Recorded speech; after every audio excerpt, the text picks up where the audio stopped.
Mata ko ya to. Đúng rồi. Có ghê hay là mấy Papa. Yêu. Bây giờ. Nương bạn.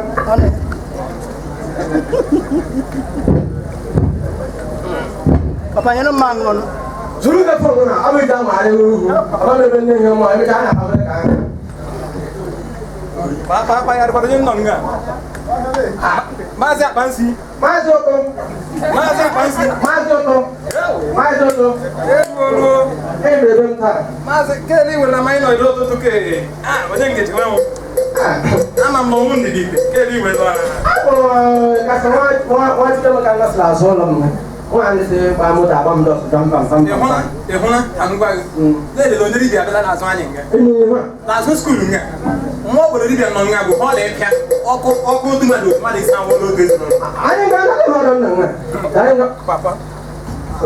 Abra me e be gba na chola me me travel. Travel na mala ya para ba. Abra e gba na acha mi be travel am ko ra ke ba. Mamu. Esula ini biar kelas ini kan dulu abang lap sengkam mah. Hap ilin hati campang hap orang kan. Mau berdoa yang nong. Lepas masuk mau berangkat abang. Ada orang berdoa posisi tu saya. Biasa kayak kelas ini kan. Ini mungkin apa? Mega wa ka ba ngam chai ga serenga. Nga chai ga apa ini ko ringa. Bukan kali. Kan mereka kau semua.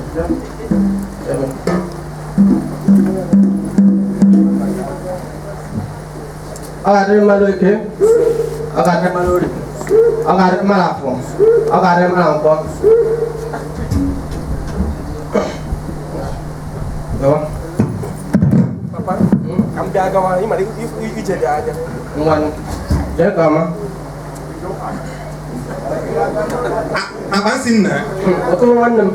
Oh, kerana dia itu, belum mendek. Ala kajen pai roku aje ngibe weke Ala kena o mun dadi e gwen ja twente ai ma ko ho hanom na so lo nga nde ko mo nde ko ma ka ha o ga e ka ko wi ba fu fa ani ka ba ko ani ku ka be ka ya prosa de ko ba ama ga miti ai ngi mo mun de papa ngo ma yo ala ni to ha to ise de na ngwa le ka afia de ga ngunda ma ya o ki abulu ma ndo hello biko igwe biko bari hapo na 1 million na ino biko bari hapo na 1 million na biko mona igadi kana meje ge ku biko bari hapo na 1 million na eno biko ya kare para today bari hapo na 1 million okay Itu budak. araba jido jido ni kontra bisa Cido bila apa? Nah cido kini tak punya kau tu cido pakai nama dia pun Jesus dia jual nama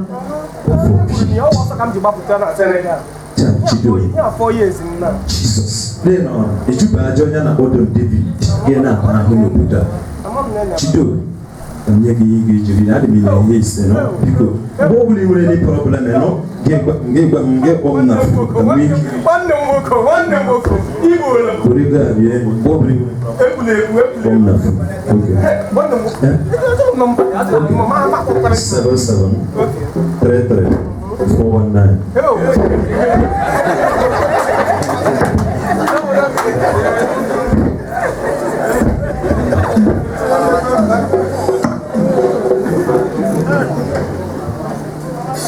Jangan balik ke baru ngelap. Selanya kan yang kita nak ada melihat yang nak tak yang masa masih orang pakai masih tu ana masih nak oh memang obi jolong emang so kome ni lah apa sih orang orang ni pun inu anga ada mak kamu apa ada di sana ada kerja baru kita ada orang ini pun no. Any more than that. And no I'm there. More that wouldn't know. You can make up from here. Start on the show.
I because it's the only market I'm being here now. Actually,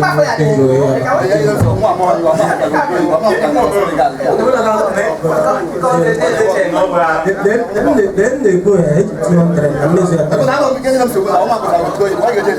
One day, you didn't mark over the 200.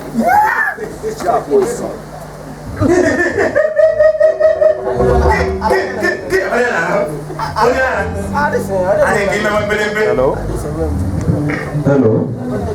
Yeah, Biko Bali Ababia Young Gina, Biko Bali Abia program. Hello. Chido. What's up? When are you going to this side? Jesus Christ. When you are welcome mother for this day. Chido. Ulu mchezo babe, ndio na manyana, iya ne mege, waka mado. Ulu program na ne today, Night of Us, tinga choka mproni. Abonya sino gawo. I shall not enter is one of the program. Abonya kulolula gatoba, populo we agatunya. Abonya siwerite no kusi chanria, ebulu miuzo kulurie.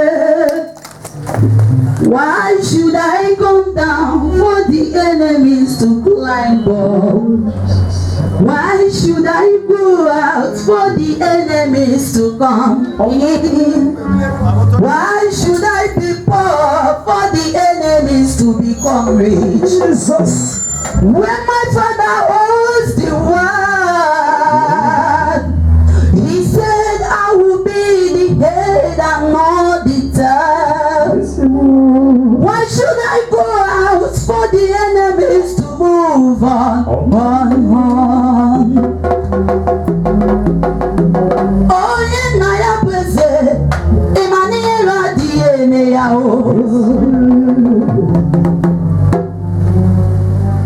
Why should I be sick for the enemies to live healthy? Jesus. Oh,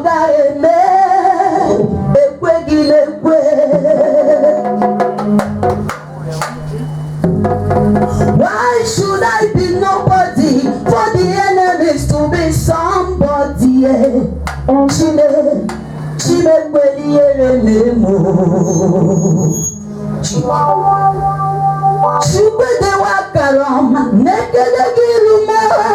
I cannot come down.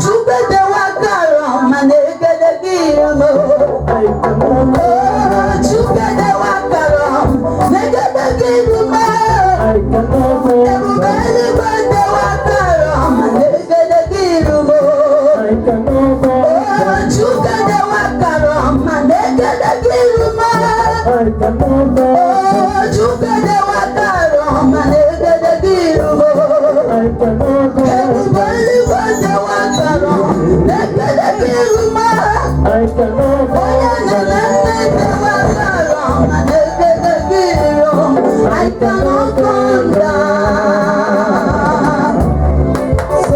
Come on. I want to hear your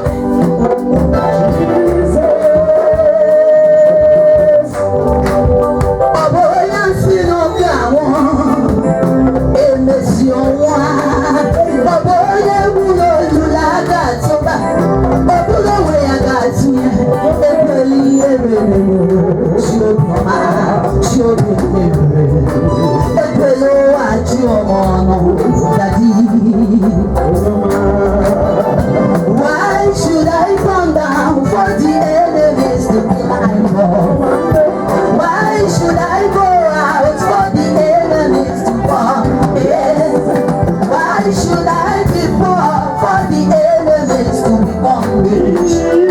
Why should I die young for the enemies to live long?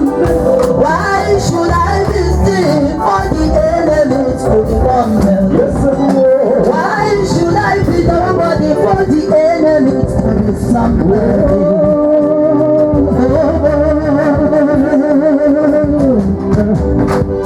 My Bible tells me, suffer not the enemies to live.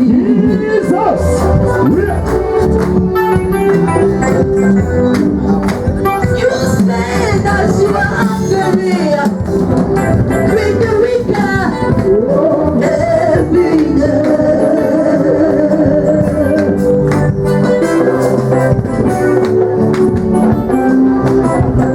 Oh, you better walk around, you gotta get away. Oh, you gotta walk around, and you gotta get away. Oh, that Afam music, all I love way. I said, you gotta walk around, and you gotta get away. I said, you better walk around, baby, I'm out again. Oh, you better walk around, and you gotta get away. I cannot come down. Hallelujah. A round of applause to the drama and the Lady JP, Kingsley and Co. Get themselves ready. Tonight is your night for blessing in many ways.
This is the kingdom dancer of faithful nation.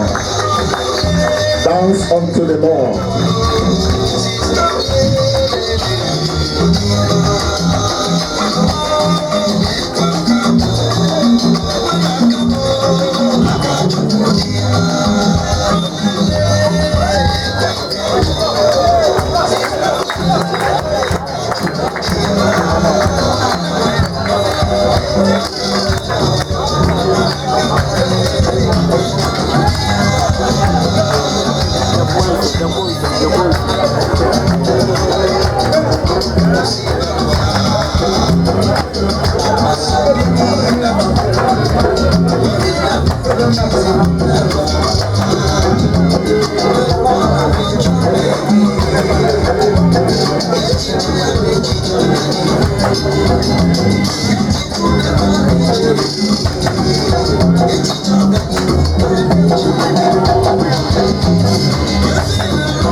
Hallelujah.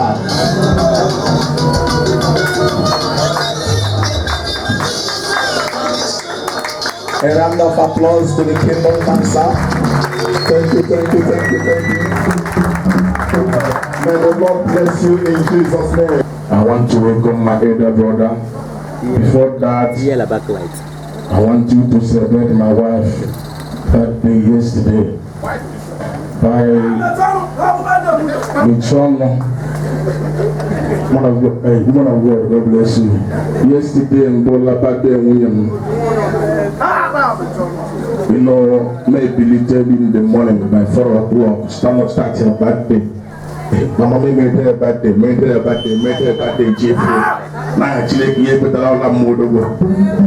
So, I want to look at you, the guy was my birthday yesterday. The team, it was a phone. Yesterday, maybe late in the morning, say, Mommy, happy birthday, I should thank you.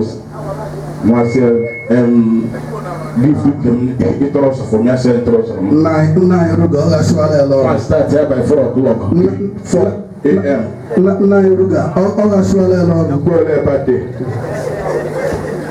Birthday. Elizabeth told you, man. Birthday. Birthday. Thank you. Now, who's repeating my wife? Happy birthday to you. Happy birthday to you. Happy birthday to you, Eliza. Happy birthday to you. Amen.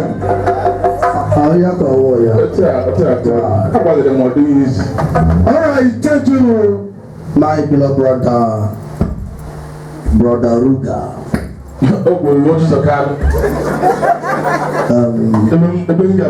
This night. My son. Listen. I heard that there is program Faithful God Church and Bonagist Evangelistic Ministry is doing. It's my brothers and see myself for the church. I have tried my best. On Friday, I used to go to church. Tuesday, Faith Clinic, or I used to go. My plan tonight, I wanted to be at Hong Kong this night. Come out the move, Panaka move. My brother, because we have a church here, Abali Alam, Matra Yalam, since in Dakar. I don't try so much for this church of the church. Not more, it's not allowed, but they go there. because na church on any one. Kemba in one of my you watch your man when they want a second half. Leon second half. It one not second half. You won't come in the second half. We're free. Second half, you're not going to mind. Today, faithful God and energies. Daddy, you're welcome. Man of God, you're welcome. Daddy, you're welcome. Because I am the chief security pastor. Church board, people should be taking note now. Daddy, you go America, America. Daddy, you love Nigeria, Nigeria. When I go now, my life and all more, which is chief security keep as one. Ọlọ́pàá mi kejì flight lab ticket lab ọba first class abaram dọdọ wa mọ àná ọ̀nà àzíà ebe ọbụla ọ na-aga mụ na ebe ọzọ kí ìgbà ọhịa nnọ nwanne Ibrahim personal security gị ọlọ́pàá mi kejì akọ nga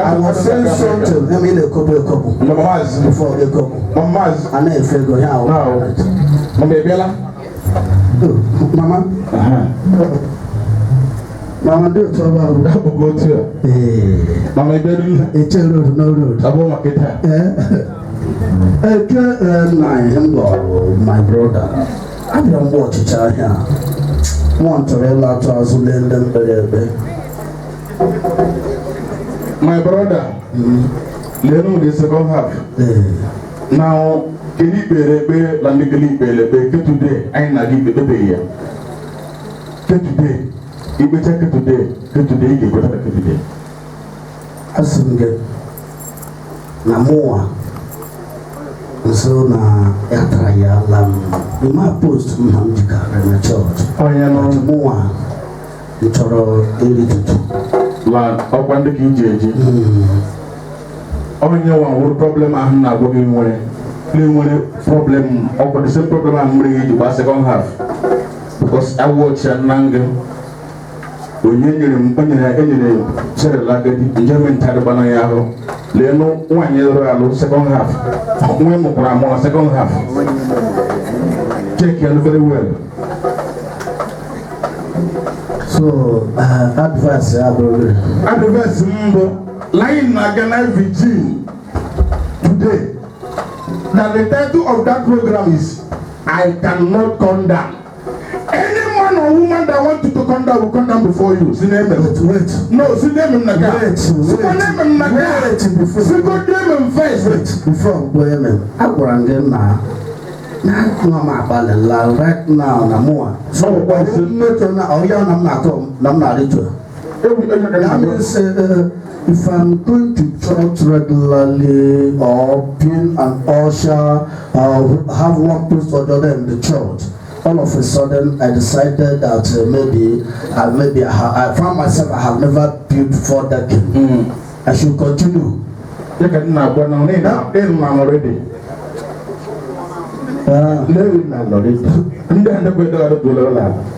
Mammy Jonah. Can you pay so good? Even as a girl, police. Let my ship do bagger.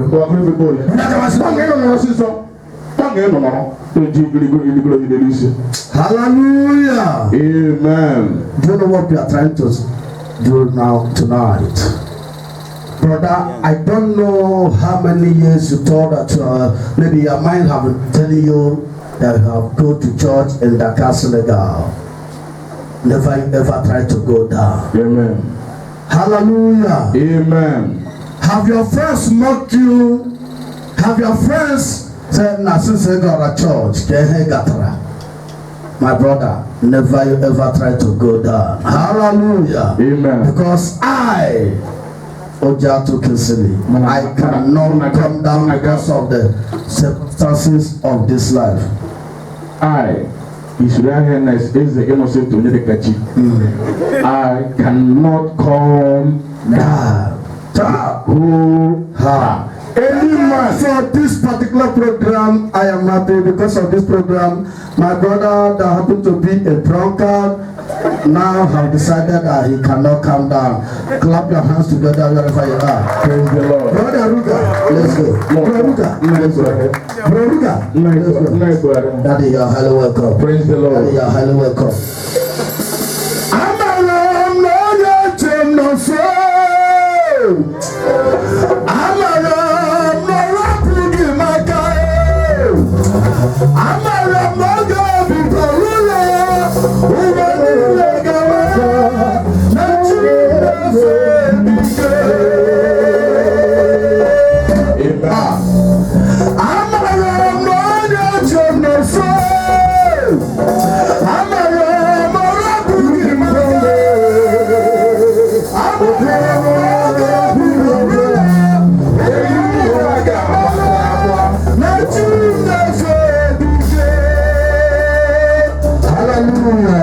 Hallelujah. Amen. Wanting is short tonight. Somebody must surely leave this place with one testimony. I don't know about that person. And if you are the one, I want you to make a little noise wherever you are. People don't understand what I'm saying. If you happen to watch any football, like as they are playing this African Cup of Nations, you can play with me that any winning side is the shouting side. If you know that you are the one that is going to leave this place with one testimony, stand up and make a joyful noise unto the Lord.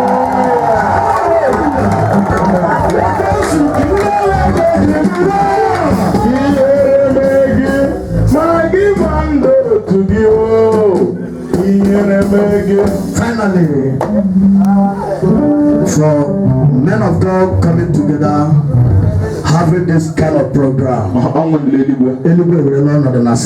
Amen. my brother, see the Eligwe with the Lord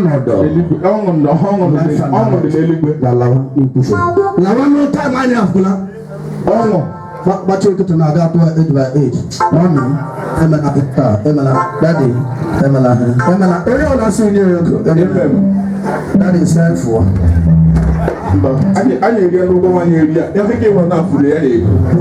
I